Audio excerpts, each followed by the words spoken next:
Hi, welcome to the video. So what makes for a good, or as a matter of fact, a great daily driver? I mean, apart from cost, which is some of the major factors that, makes for a good daily driver, other factors that may matter to you would be reliability, practicality, comfort, the driving range, or how efficient the car is. You might also want something that is, let's say, sporty and quite exciting to drive, and then with some great technology. And for me, there's a sweet spot that, hits all these pillars to make for a good, or a matter of fact, a great daily driver. And this 2019 Audi A5 hits that spot perfectly. This is my 2019 Audi A5, and it's my new daily driver. Not all that new, because as a matter of fact, I've been daily driving this 2019 Audi A5 for a couple of weeks now. And I would say it's the gentleman's Swiss Army knife, because it does everything perfectly. As a whole, this 2019 Audi A5 has been a pretty great daily driving experience. It meets all my criteria for a great daily driver. However, it's not all that perfect. Now, before I bore you with the specs of this car, here are some fun facts that you've probably not have heard from any other review of this car. And the first fun fact of this car is this car has pretty good numbers going for it in terms of driving range. Well, on a full tank, this car can deliver up to 830 kilometers, or about 510 miles if you drive this car on efficiency mode. That's a lot of range from this car. If you live in Sweden, this translates into 6.6 liters per 100 kilometers on the highway, or 7.9 liters per 100 kilometers for city driving. That's pretty good numbers for this car. So this car makes for a great road tripper while still delivering you a comfortable ride. Number two fun fact of this car is its size. It's not all that big and it's not all that small. In fact, maneuvering this car in tight parking spots, it's not really a hassle. And another thing I like about this car is the practicality you get from this car with this size. Now, it has a very, very good opening. It has this hatchback opening, which is powered, of course, which makes loading and unloading stuff very, very easy. And with the seats folded flat, these seats can be folded in a 40-20-40 configuration. Now, with the seats folded flat, this car can give you a whopping 1,282 liters of trunk space. When the seats are folded back up, this trunk space gives you about 460 liters of boot space. The boots can also electronically be closed by a feature which I honestly didn't even know that this car had. With a swipe of your foot twice, you can electronically close it and open it. Before getting into the specs of this car, the third fun fact for me in this car is really, really interesting. And it's actually some of the most important things that are necessary for a daily driver, or some of the most important things, and it's the maintenance cost.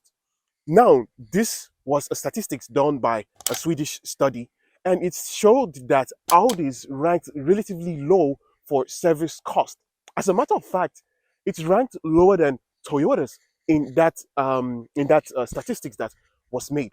Who would have thought that an Audi would rank lower than a Toyota, or the service cost would be lower than a Toyota?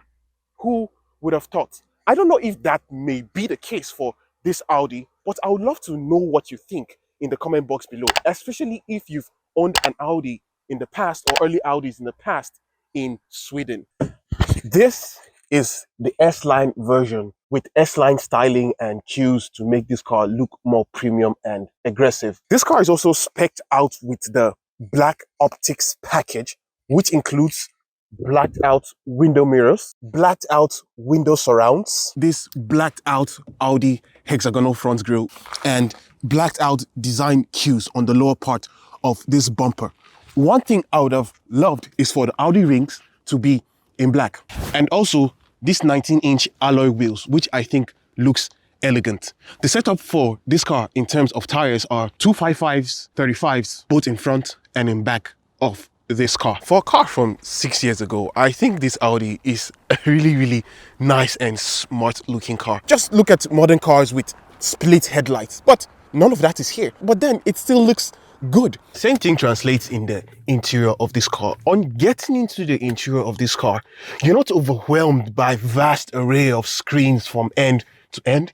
This interior is very, very simple and logical. There's some craftsmanship in this interior. The learning curve to getting used to the controls in this interior is not that much because of this tactile, nice buttons for the climate control, which are just so satisfying to click, to press, to turn.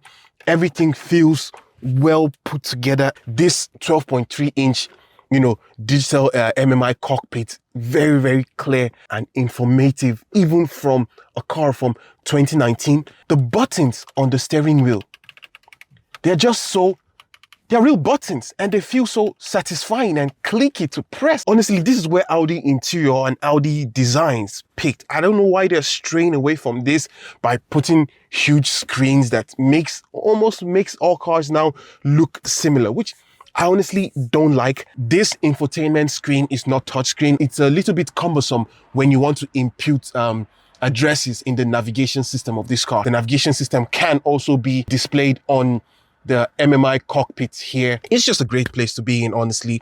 Rear seat occupants are also treated to nice, touches in the interior of this car. The material quality in the rear of this car is also great, just as the front, with very nice and supportive seats, which I really, really like. And also a very handy armrest with individual cup holders for sitting space in the back of this car. I am 187 centimeters. I'm quite comfortable with good space where I can stretch out my legs, good knee room, good headroom, nice sitting support, And as a matter of fact, I wouldn't mind being chauffeured in the back of this car. One downside in the rear of this car, rear seat occupants don't have a USB charging port. You only have a traditional 12-volt socket outlet in the back of this car. All this culminates to the fact that I am an Audi fanboy. And I really, really love this Audi. It's also equipped with Audi's Quattro system, which in sporty driving conditions can deliver 60% of power to the rear and 40% of engine power to the front. So it's a bit of a rear-wheel drive biased car. In as much I would have loved that the engine sent more power to the rear of this car. I'm talking about maybe 80% of engine power to the rear and 20% to the front. But I've made this car more playful. But hey, Quattro all day, every day. You know that feeling you get when, you lock up your car and take one more glance at it as you walk away? That's the feeling I get when I lock up this car and I'm just walking away from it. If you made it to the end of this video, I really, really appreciate you staying and listening to me rant about this Audi A5. Thanks for watching, and subscribe to this channel and like this video. It means a whole lot to me, and I'll catch you in the next one.